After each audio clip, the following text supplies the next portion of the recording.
Mapapagod, pero hindi susuko.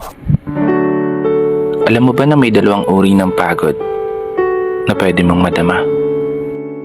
Una, yung pagod na itutulog mo lang at pagising mo, okay ka na.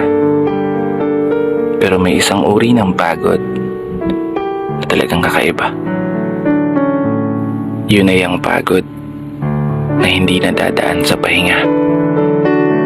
Isang pagod na magpapahiwatig kung gaano kabigat ang mga problema mong daladala. Pagod na magpapanginig ng mga luha sa mata.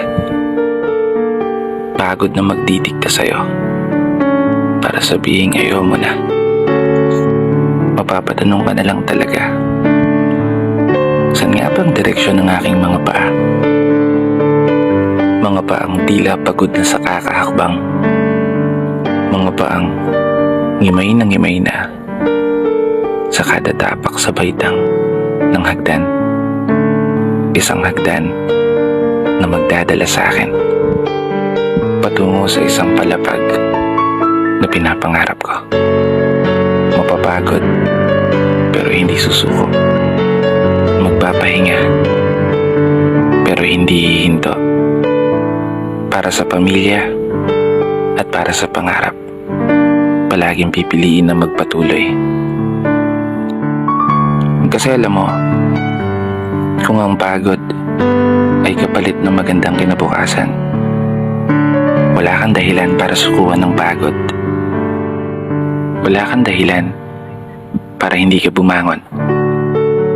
Wala kang dahilan para tuluyang magpalamon sa pagod na magbibigay sa iyo ng mga hamon at pagsubok na susukat sa iyong katatagan at kagustuhang makaahon, kagustuhang umasenso at kagustuhang magtagumpay at tuluyang makamtan yung magandang buhay na gusto mong mapasa kamay. Kaya naman, tatagan mo ang mga paa mo at tibayan ng loob sa iyong paglalakbay at umasa kang kalakip ng bawat pagod ay may masaganang buhay na naghihintay. Sige, umusad ka. Dito na nagtatapos.